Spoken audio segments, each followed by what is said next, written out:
Welcome, everyone, to this week's episode of Talk Exchange. Today's guest is Elizabeth Lalberty with the Exchange Club of Haverhill, Massachusetts, just north of Boston. So they have a really fantastic Hometown Heroes program, and she's going to discuss their successes with their fundraisers, sponsorships, and the really awesome network that they have from Exchange. It's a great episode if you're looking to improve your club and just get some fresh ideas. This is the one that you want to listen to. So hope you enjoy, and we'll see you again next week. Welcome to Talk Exchange. I'm Tracy Edwards, CEO of the National Exchange Club. And I'm Christy Lindahl, Director of Communications. Christy, it's so hot out. It's so hot out. It was 100 degrees yesterday. What?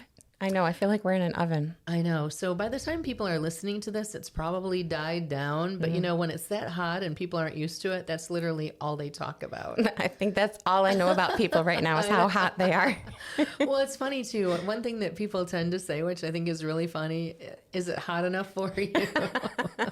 Or stay cool. Yeah. Sure thing. Yes, I know. Yes. Exactly. Doing my best. Or the people who love the heat, you know, like they thrive right now. They're so happy. Yes, we see those people in the winter too. The polar opposites. Exactly. They love the deep freeze. That is true. Yeah. And we're getting ready to go to convention in Louisville, Kentucky. I hope all of our listeners are planning to join us. And hopefully you're already heard Austin Seeley, our Convention and Visitors Bureau friend in Louisville, talking about all of the great things to do in that awesome city. I'm excited to go back. We were there in March. I think we've spoken about that. What a wonderful experience. Definitely. It's truly a unique city. And I know we can say that about every place we go. You don't want to miss it. I'm fortunate to have never missed any of these unique cities. Yes, absolutely. And I'm super excited about our Derby party on Friday night at convention. There will be so much going on there since Churchill Downs is bringing all of those cool activities off-site over to the Galt House. Yeah. It'll be so fun. Well, you know, we're always looking for impressive clubs, and there are a lot of impressive clubs, but our guest today is from a club in particular that gets our attention a lot on Facebook. They have an awesome social media presence, about 1.5 thousand followers, which is great to see, especially, you know, one of their clubs, I'm sure we'll be curious about how they did that, because clubs are challenged sometimes to gain followers. Yes, but ma'am. the Haverhill Exchange Club in Massachusetts got our attention, and they're so active. I know we've been impressed, and we're excited today to have as our guest the Exchange Club of Haverhill President, Elizabeth Lalberty. Welcome, Elizabeth. Thank you. Happy to be here. Great to see you. Thanks for joining us today, and we're just excited to hear about everything. Your club is very, very active, and like I said, we noticed you have a lot going on. But first, I want to thank your club for really actively participating in Blue Mondays back in April. I know the club is a big supporter of Exchange's prevention efforts, being, you know, a consistent donor to the Michael B. Christensen Center, which is our center over there. So thank you for that. And catch us up on what you've been doing. I know it's a very active time of year. As I understand, you're getting ready to kick off your Hometown Heroes. Is that correct? So Hometown Heroes actually begins in January. Oh, no kidding. Where we start advertising that we're kicking off the program. We open up the online ordering for banners. For those that might not be aware of the Hometown Heroes program, it's a program where we recognize our local veterans, active duty, and also first responders this year with banners. Families can sponsor a banner. It hangs in the downtown area of Haverhill from Memorial Day through Veterans Day. And at the end of Veterans Day, we hand the banners back to the families themselves. So they have something to keep.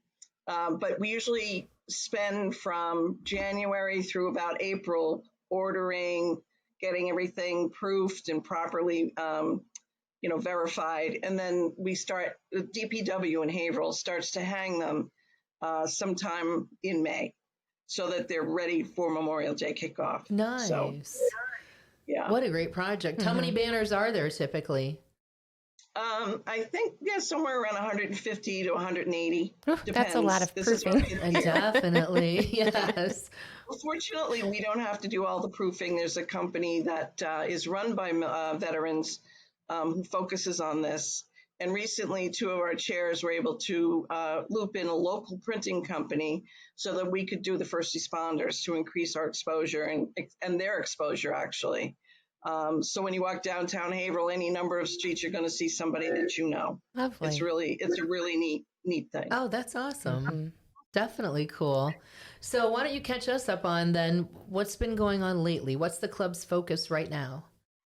So right now we're winding down our fiscal year. As you know, May and June are very busy months for us. It's where we get to give away all the money that we've been raising all year. So, for example, we had a first responders luncheon a few weeks ago where we requested the heads of each department, police, fire, EMS, sheriff's department, nominate someone who they feel has gone over and above this year in working with the community and working, in their particular position. They nominate those folks, send them to us. We have videos done, videos interviewing them.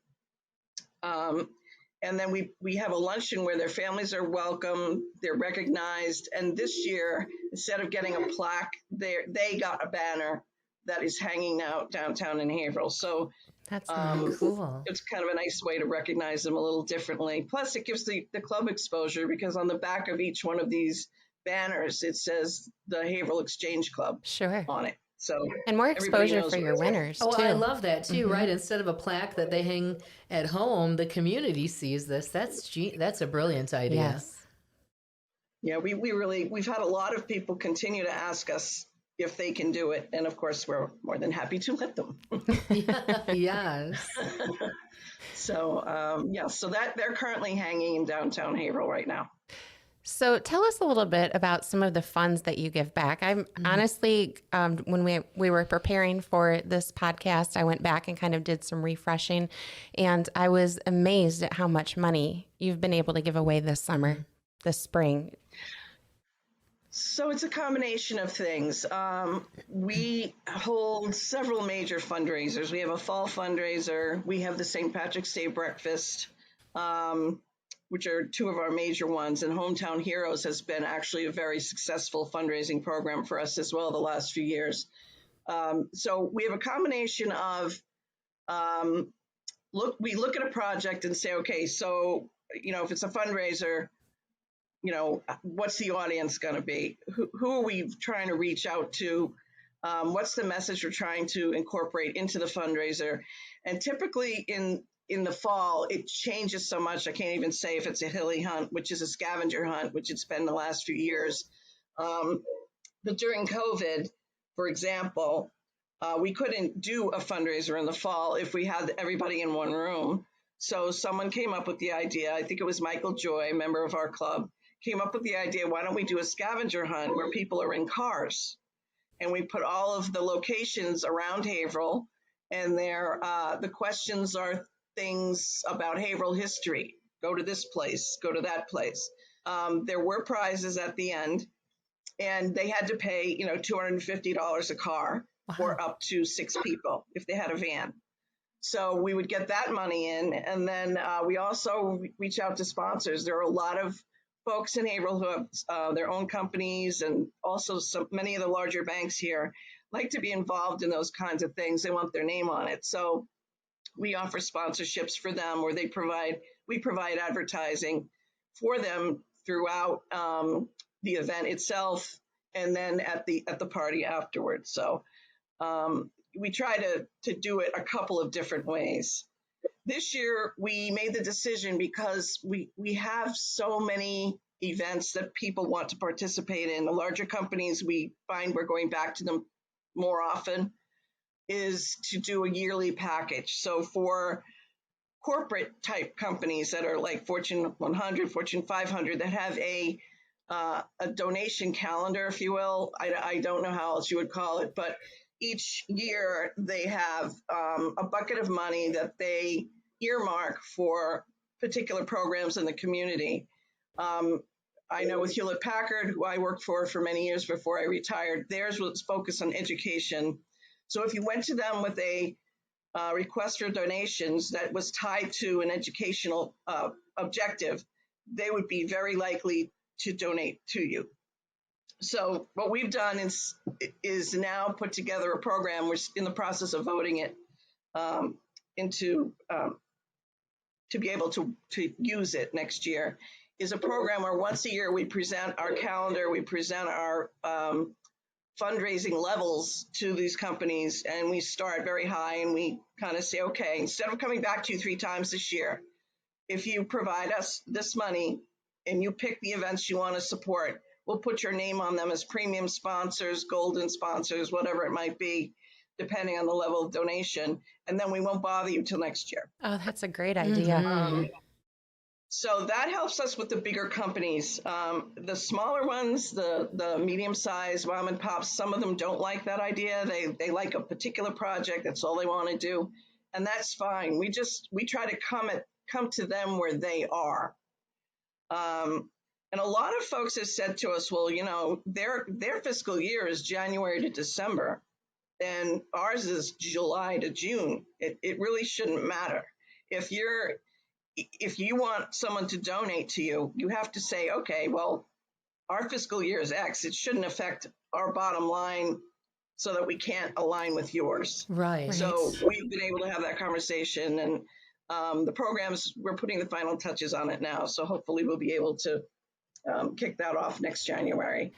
You know what else I very love smart. about that too? As members, we also know how much time it takes to keep going back to these sponsors. So not only are you securing them, but you're freeing your members up more to work on the individual projects and fundraisers. Yeah. Exactly. So Elizabeth, before we started recording, we were talking about the fact that you have been a member for about 6 years, which is kind of what we have found the sweet spot of membership. We like people, we like everybody, of course, but we find that people like kind of in that 5 to 10 year period are really involved. They get it. They're committed now and they're having fun. How did you join the club and what did you love about it? And what attracted you to the Exchange Club of Haverhill?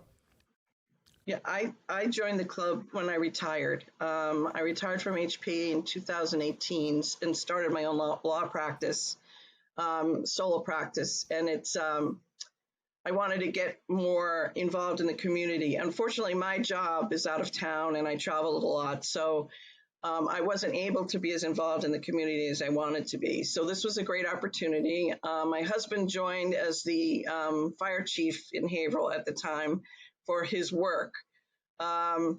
People ask me all the time, was he your sponsor? And I say, no, he was not. My sponsor is actually Michael Joy, who is a great member, knows everybody in Haverhill, is a very fine bartender, by the way. Oh, nice. And I would go to a particular pizza place every Wednesday when my husband was bowling, and he and I would talk about pizza and the community and what am I doing. And he encouraged me to join the Exchange Club. So I came to lunch and that was it. Clearly the Exchange Club of Haverhill is the club to join. I know on the Facebook page it says the #1 service club in Haverhill, and by all accounts it really is. And I know so many clubs want to get to that point. So this is a very strong, involved, and active club. And clearly it's the club when new people come to town, they say this is the club you should join, right? To find out more about your community. Like and you have so many active and involved members. I know Thea Doherty, who's been to our national conventions. We've met Thea. She was just your Exchange Club Member of the Year. So congratulations to Thea. Absolutely. And you're having a great year. Talk to us about your scholarship program. We saw as well on Facebook that you just awarded youth scholarships, right? Yes, we did. So for since I've been a member, we pretty much always had the traditional national exchange offers for scholarships, which we would get through donation, the money through donations and all the different fundraisers we had. However, we felt that we could do more than that. So we focused on what we call the Book of Golden Deeds, which is given to a community member. It doesn't have to be exchange, who does quietly in the background good things for the community. So we have a set of criteria for them. And so we've always done an adult version of that. And we decided to bring it to the high school level.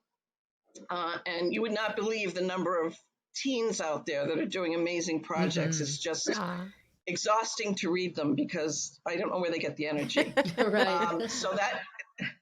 So we started with that. And then we decided also that we were doing so well with fundraising, we wanted to give more money away, but we also wanted to focus on children that maybe they don't have the highest GPA, or maybe they're not going to college, but they're hardworking, they're involved in the community. So we decided on our own to give out about roughly between $10,000 and $11,000 in $1,000 scholarships every year. But the student has to want to go on to a future career and have some training path in front of them, whether it's trade school, which we all know the trades people need tradespeople, but the tools that they need to buy to go to school are expensive. So we started focusing on that, but also pulling in the community activity and the support of the city and the school that they're in. So that's how that grew. So we still have the major scholarship fundraisers through national, and then we also have these smaller ones on the side. And it also pulls in more students, more people, gives more exposure to what we do to these families. We do a lot of reaching out to younger people as well. So one of the issues that we've seen across the different clubs is that the population of exchange folks is aging. And there's a focus on bringing in new people. So a lot of our members are members of BNIs, business networks, who know each other, who start to pull each other in once they understand what the club does and that it's fun and that you can pick and choose what you want to do. It's not like, oh my God, you have to do X amount every week or anything like that. So people tend to join because we have a project that appeals to them. Sure. We also make it very social. So we are a very social group of people. A lot of our events, our meetings are after hours, and we do it at restaurants. We do it places where people can have a drink and sit down and have maybe appetizers. We have a couple of local restaurants that are happy to host us in like a room in the back or a section in the corner, so that it's fun, it's engaging, it's a social atmosphere. And that appeals to younger members. I know a lot of the members have meetings in their homes, and that works for them. For us, though, we found that having it out and about and being involved in all the community activities is what attracts people to us. Sure. And makes it more fun. Yeah. Well, good. It sounds like a great mix. And, this club is doing so many things right. You mentioned we reach out to younger people. A lot of clubs sit back and wonder, well, how do we get younger people? Your club seems to be so proactive at that. I like, too, that you joined when you retired. We say, too, that's kind of a missed demographic. These people who immediately upon retiring, they're still young and youthful and they have more free time and probably more free money. And they're looking for something to do, and exchange is the perfect place to kind of fill in that gap of looking to stay connected with the community, right? Yeah, very much so. And for someone like me who's worked outside of the town for 35 years, I really didn't know that many people that lived here, other than people I came across when my children were going to school. So I've developed a whole new set of friends, wonderful people that I never would have met if it wasn't for exchange. And I'm grateful, very grateful for that. Wow. I love that. So this episode is a template for how to build the perfect club. Definitely. Yes. And also a recruitment advertisement. It's lovely. It has been so great speaking with you, Elizabeth. This is just, you're right. I love this club and everything they're doing. Amazing. Please give our thanks to every member in the Exchange Club of Haverhill. Well, they'll hear this, so they'll hear us thanking them. And we have familiarity with some of those people because they come to conventions and we've had the opportunity to get to know them. But so great to talk with you. Thank you for being an excellent president this year. My goodness, fabulous job. Kudos to you. And I know you'll lead your successor and down the same successful path and really keep doing great things. This is amazing. Thank you. Thank you. But as all of you know, this doesn't happen with one person. It's the whole club. And I can't emphasize that enough. We have participation from almost everyone in our club, including our members at large, for our project. So we're very lucky. Absolutely. And definitely. Yes. Any other questions for Elizabeth, Christy? I don't think so. I think they have one more feather in their cap to boast, and that's a past national president. That's true. Rocking it all around. Yeah, yes, indeed. Yes, indeed. Well, it's been such a delight speaking with you. We appreciate you. To our listeners, if you'd like to learn more about the Exchange Club of Haverhill, please visit their fabulous Facebook page. And to learn more about Exchange nationwide, please visit nationalexchangeclub.org. And thanks for listening to this episode of Talk Exchange. Special thanks to our guest, the president of the Exchange Club of Haverhill, Elizabeth Lalberty. Thanks, Elizabeth. Thank you. Thanks for having me. Awesome. See what the convention does to our minds? I know. But are you coming to convention, Elizabeth? Yes, I will be. Yes. Excellent. Woo!